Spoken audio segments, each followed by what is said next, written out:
It is a great honor to be able to call both of you colleagues and friends, and we have a tremendous amount of work to do, and it's great to be in the trenches with you.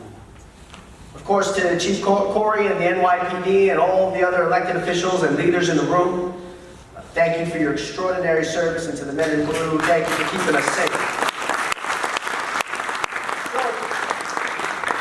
7 years ago, I was an infantry platoon leader in Afghanistan, and my platoon's mission was to operate a small combat outpost and live with the Afghan National Army for about 9-10 months. And I made the difficult decision to take my religion off my dog tags. Take Jewish off my dog tags. Because you didn't know what the Afghan National Army soldiers might think of you. You didn't know what it could lead to. Today, in New York City, and we all have heard these stories, we hear about men afraid to walk outside with their kippas, people afraid to speak Hebrew in public, afraid to go congregate, afraid to observe their religion, afraid to observe the high holy days. Here in New York City, my great-grandfather fled Eastern Europe over 100 years ago, fleeing anti-Semitism, came to New York City because it was a beacon. It meant something. This is where you could be protected from anti-Semitism. We've got to do everything in our power. We have got to lead with strength to make sure that this city, this country's best days are ahead of it.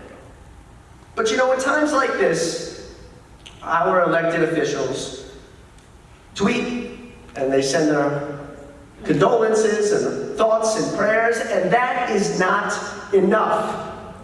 That is not enough right now. Now is not a time, first of all, for partisanship. We have a problem across the political spectrum when it comes to anti-Semitism. We have a problem on the far left, we have a problem on our college campuses, we certainly have a problem as well on the far right. We have to move past the question of where on the political spectrum the only source of the problem is. But it was certainly my honor when the President of the United States announced his executive order against anti-Semitism. It was my honor to stand up there beside him when he announced that. And it was one of the greatest privileges of my life when he handed me the pen that he used to sign that executive order. We can't think about politics when we're addressing this.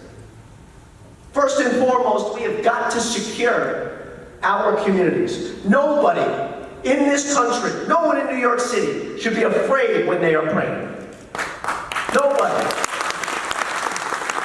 That's why certainly we in Congress, and again we did this on a bipartisan basis, Peter King and I led a letter to increase the funding, the nonprofit security grants that religious institutions apply for, to increase it by $50 million. But now we got to make sure that Staten Island and New York City gets its fair share. That's our fight right now. The FBI has got to start a task force to deal with this problem of skyrocketing anti-Semitic attacks throughout the country. It's got to do it, but we don't know where the problem is if we don't measure it. And that's why we have got to dramatically increase grants funding to make sure that every single locality and municipality and state and county is reporting hate crimes. We have to know where the problems are. But every level of government has got to address this problem, every single level, and that is why we certainly have to address this bail reform issue at the state level. Someone can commit a hate crime and then get let out the next day, and again, there are people in this room on both sides of the aisle that are advocating for that. We cannot look at politics as we address this issue. But ladies and gentlemen, and I'm proud to be looking at this from my vantage point as the chairman of Intelligence and Counterterrorism in the Homeland Security Committee. This is also a global problem. We have people spewing anti-Semitism across our social media platforms.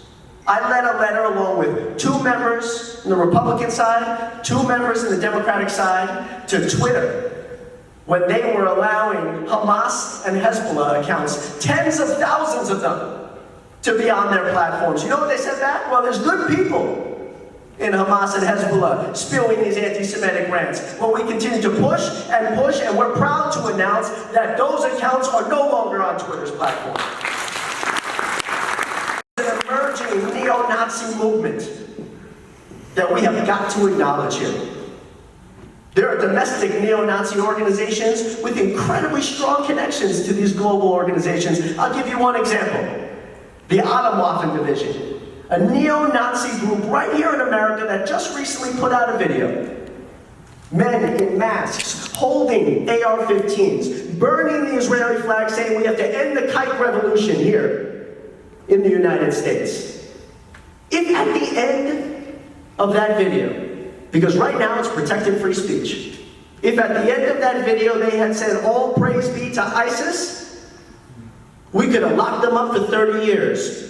Well, we have got to label these neo-Nazi organizations as the foreign terrorist organizations that they are, so the full weight of the law can come crashing down on them. And lastly, and I certainly support the governor's efforts in this regard, when someone commits a heinous act like we saw in Muncie, 6 people they try to kill. That's not just a hate crime, that is domestic terrorism, and there should be a federal statute in accordance with that. A federal statute of domestic terrorism. So we will continue at the federal level to push all of these measures. My own committee will be doing multiple hearings on the rise of anti-Semitism and domestic terrorism and hate crime attacks against Jews over the course of this month. And we're going to continue to fight for these incredibly important results and so much more, because this is a problem again, and I'll close by saying this. Not in this city. Not in the United States of America. God bless you and God bless America. It's now my privilege to bring up my dear friend and incredible leader, a great partner with the United States of America, Israeli Deputy Consul General, Israel Mitzan.